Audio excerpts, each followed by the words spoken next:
you see? The reason I'm mentioning this is when you have a gigantic gain,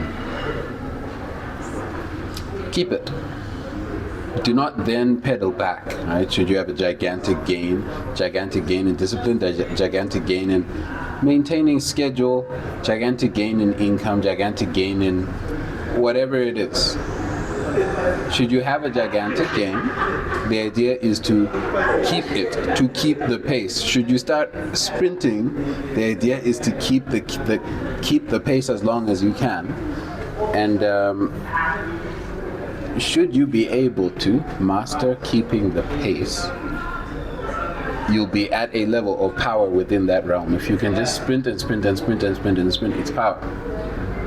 Do you see? But the making of power is not usually understood by people. It's not usually understood, the anatomy of it.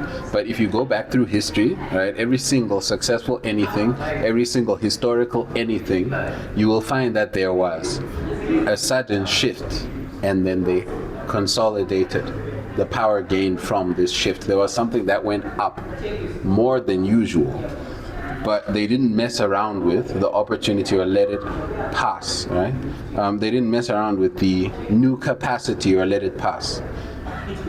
They kept all gains, and then by keeping this elevated level, it then becomes power. That's the anatomy of it.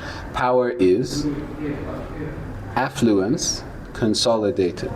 Power is winning, but then observed and maintained. That's the anatomy of power. So for the next time you're really winning, not moderately winning, just some like freaking